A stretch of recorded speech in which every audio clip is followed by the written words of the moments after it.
Honda Hawk GT holds a very special place in my heart. It was the first bike that truly captured my attention and my imagination.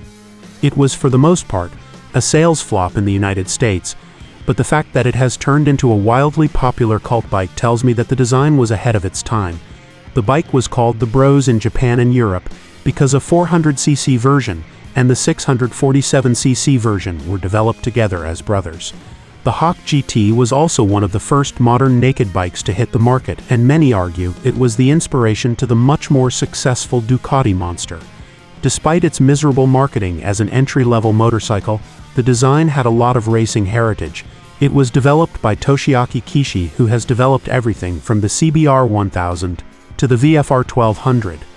The Little Hawk was only the second Honda to be fit with the Elf Racing designed Pro-Arm Single Sided Swingarm, featured an extruded aluminum twin-beam frame that was pilfered from their then-current line of 250cc GP race bikes. All this tech gave the bike the frame designation of RC31.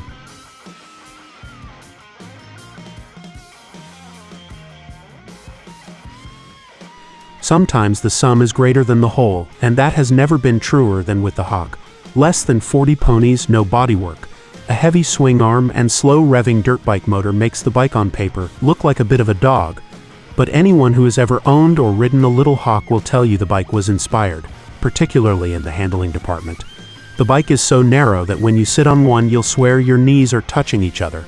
The centralized weight, extremely compliant frame and torquey motor made the Hawk GT friendly enough for new riders and capable enough for even the most experienced racers.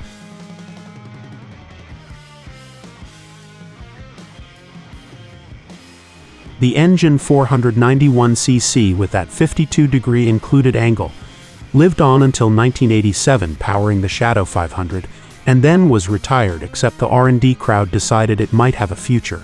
The internal volume was up to 647cc, having been bored out to 79mm, stroke to 66mm. The three valve heads stayed, as Honda claimed that the two intakes and one exhaust gave the engine more torque. It was not a real powerhouse, with the rear wheel showing only about 37 or 38 horsepower, and a shade over 31 pound-feet of torque. But whatever Honda made could be made a little more powerful. After all, Big Red was building not only to a price but also to a reliability standard. The first Hawks flew into the country in 1988, and the price tag was a $4,000 whack. That was not cheap, and while a few club racers saw that the bike had potential, the main market moved on to Honda's CBR 600 for just a few $100 more. This GT was one of Honda's efforts to find niche markets, and while there was a niche for a good handling, unfaired sporty bike which was not an inline four, the Hawk did not seem to tickle the fancy of potential buyers.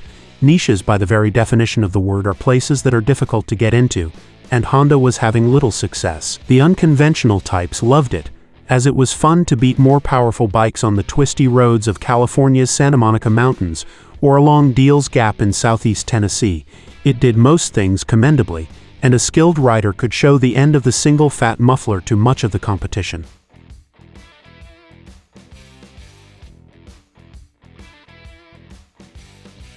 The chassis was great, with a twin-spar frame made of aluminum giving it the look of a serious contender.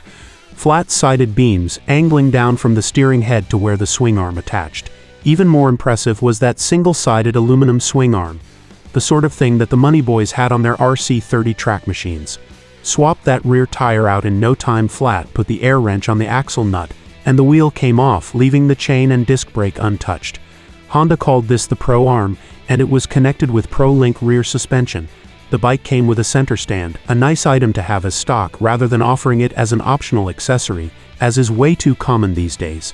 The brakes, a single disc at each wheel with a twin piston caliper squeezing the front, a single piston at the back, were fine for the job, although anybody wanting to go seriously fast might think of upgrading. The weak point was undoubtedly the suspension. It was perfectly good for the average rider but lacked sophistication. The fork had large 41mm tubes but no adjustments. The decarbon type shock offered preload adjustability, and that is all. However, both Honda and the aftermarket were quick to offer options.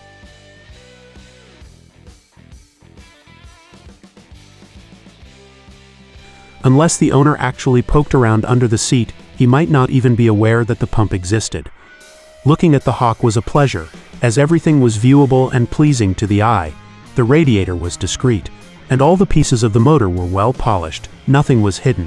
From the rider's viewpoint, there was a thin gas tank, a polished triple clamp with a little bitty handlebar on each side, and an analog speedo and tack as God had intended. The 30-inch seat height, slightly rear-set pegs, and fully swivelable handlebars were a comfort for all but the tallest of riders. The first year out, the Hawk sold mildly well, and it was kept on the rolls for 3 more years at the same price. Finally, though, there were too many of these birds stacked up in warehouses, even with the dealers trying to roll them out the door for less than their cost. The last year was 1991, but today go on eBay and see that these Hawks still command a rather high price. Maybe they were a little ahead of their time.